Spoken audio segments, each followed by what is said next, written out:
I'm going to complete today my series on the Reformation by focusing on the great debate between Luther and Erasmus on the issue of free will.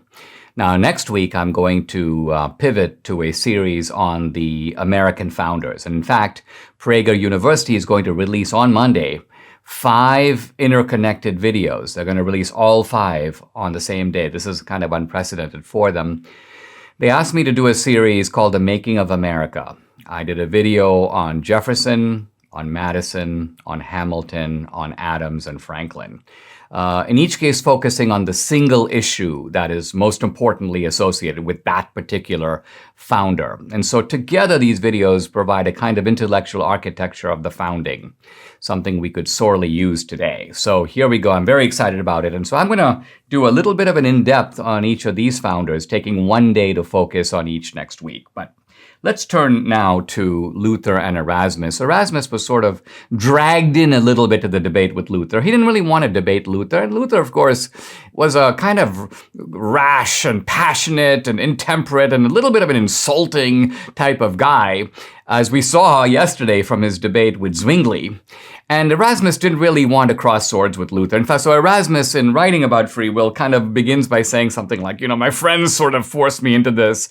And you get here the sense of Erasmus's sort of gentle, avuncular, almost ironic temperament. And so his work, Erasmus's work on the freedom of the will, which I'm going to contrast against Luther's work called On the Bondage of the Will. Luther then rebuts Erasmus with a very characteristically Lutheran fulmination against Erasmus. I can't do full justice to this debate. I'm just going to sort of touch upon it, and I want to do it by giving a little bit of the backdrop of this debate, because Erasmus brings to his critique of Luther a set of assumptions that he doesn't make explicit, but I want to make explicit because we need to understand them. In the Middle Ages and in medieval Christianity, faith was understood a little differently than it is today. So let's recover some of that understanding of faith. First, the medievals made a distinction between what they called fides qua and fides quae. Well, fides qua is the act of faith, the idea of trusting God. Having faith in the first place is fides qua. But fides quae is the content of faith. What is it that you have faith about? What are the things that you affirm and believe? So that's a distinction to keep in mind. A second distinction, equally important, and the medievals were really good at making distinctions, the distinction between explicit and implicit faith. So explicit faith is being able to affirm a set of precise doctrines, such as the kind of doctrines you find in the Nicene Creed. I believe this and I believe that. And I believe this about God the Father, and this about God the Son, and this about the Spirit, and this about the Church. Now, in the medieval era, when most people were illiterate, they certainly were uneducated, most of them farm laborers, or they worked in the crafts. They were not able to articulate. If you asked them, what is it exactly that you believe? They had very little, you may say, explicit faith. They had implicit faith. And implicit faith was something like this. Well, I don't know, but, I do what the church tells me. I do what the priest tells me. And this implicit faith was nevertheless seen as adequate for salvation. Adequate for salvation, why? Because if you say no, then you're limiting salvation to sort of scholars and theologians and people who have basically completed formal education. So the idea was that if you had implicit faith that you exercise within the life of the church, that was sufficient. But now we come to something very important. For the medievals, there was also a critically important distinction between dead faith and what was then called faith in action. So what is dead faith? Dead faith is you give assent to a set of propositions, but you don't internalize them. You don't do anything about them. You merely recite them. Yeah, I believe this, I believe that, I believe this, I believe that. Now, the medievals would say, wait a minute, even Satan can give assent to those doctrines. Yeah, God exists. Yeah, God is in heaven. Yeah, God sent his son. Yeah, his son died. So simply believing in something, giving a kind of formal yes to it, hardly makes you a Christian.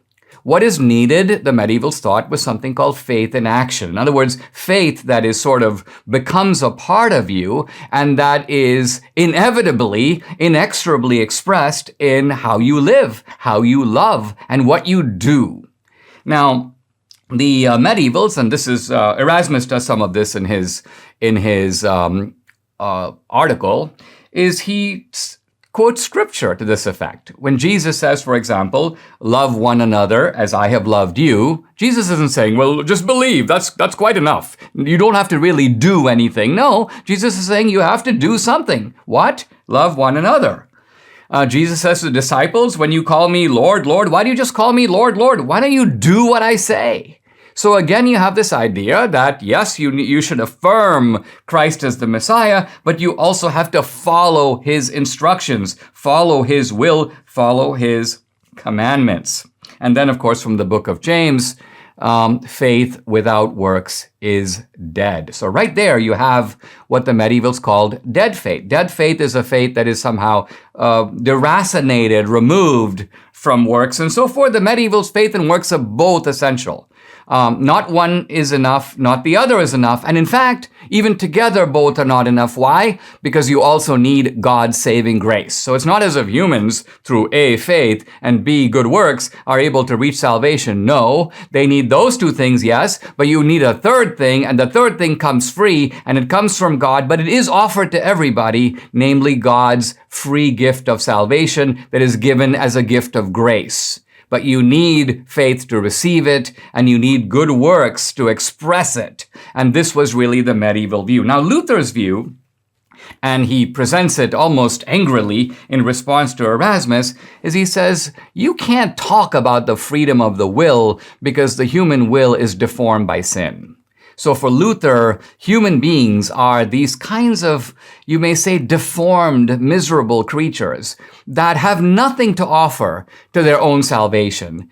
Their faith by itself, but it is God that does all the work. So in other words, any effort to give any credit to human action, good works, but also the human role, because think about it, if God offers salvation in the manner, let's just say, of a rich man going into the marketplace and offering, let's say, gifts, the gifts still have to be received. Someone has to take it. Someone has to go, yeah, thank you very much. Or yeah, I'm going to actually stretch out my hands and receive the gift. For Luther, even that, Luther was reluctant to admit that human beings play any role, any contribution, whatever, to their own salvation. In Luther's phrase, which I think I've used earlier, we are like beggars with empty hands into which God deposits, you may say, the gift of salvation. And Luther was kind of blunt in saying that this gift of salvation, in the end, the grace to receive it is given not to everybody. It's given to the elect, is given to those who end up in heaven.